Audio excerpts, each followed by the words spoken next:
วันที่26มิถุนายน2018นี้อยู่ที่ห้องประชุมแผนกแผนการและการลงทุนแขวงหลวงน้ำทาได้มีพิธีเซ็นสัญญาโครงการเลี้ยงงัวซีนเป็นสินค้าและสร้างศูนย์กักกันสัตว์ภายใต้มาตรฐานด้านสุขอนามัยและสุขอนามัยพืชที่ดีอยู่บ้านนาคำและบ้านป่าสร้างเมืองสิงห์แขวงหลวงน้ำทาโดยการเข้าร่วมของทานปริญญาเอกเพ็งพาวันดาวพรเจริญห้องเจ้าแขวงหลวงน้ำทาท่านบุญธรรมอินทะประเสริฐห้องหัวหน้าแผนกแผนการและการลงทุน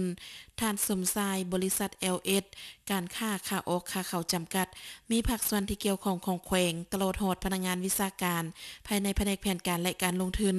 พร้อมด้วยวิชาการบริษัทเข้าร่วม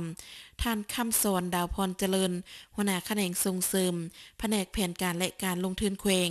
ได้ผ่านบทสัญญาโครงการเลี้ยงงัวซีนเป็นสินค้าและสร้างศูนย์กักกันสัตว์ภายใต้มาตรการด้านสุขอนามัยและสุขอนามัยพืชที่ดี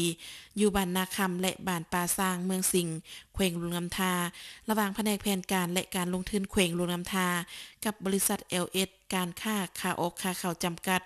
ซึ่งโครงการดังกล่าวแนใส่เลี้ยงสัตว์และส่งเสริมการเลี้ยงงัวควายเพื่อเป็นสินค้าส่งออกไปโซโปจีนซึ่งสัตว์ดังกล่าวจะได้รับการสักยาป้องกันพยาธิติดแปดขึ้นทะเบียนพิมพ์สัตว์กวดกาสุขภาพสัตว์และใบอย่างยืนสุขภาพสัตว์อย่างถูกต้องสอดคล้องกับระเบียบกฎหมายของสปป.ลาวและสปป.จีนและถูกต้องตามมาตรการด้านสุขอนามัยและสุขอนามัยพืชที่ดี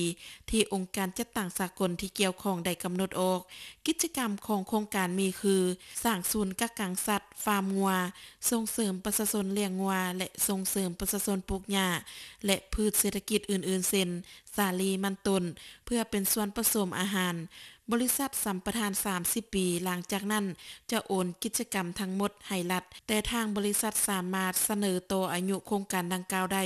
โดยภายใต้การเห็นดีจากรัฐมีเนื้อที่สร้างศูนย์กักกันสัตว์และสร้างฟาร์มเลี้ยงงัว40กว่าเฮกตาร์ซึ่งเป็นการลงทุนของเอกชน100 ส่วน100มูลค่าการลงทุนทั้งหมด$2 ล้านสหรัฐมูลค่าทุนจดทะเบียน$1 ล้านสหรัฐจากนั้นก็ได้เซ็นสัญญาโครงการเลี้ยงงัวซีนเป็นสินค้า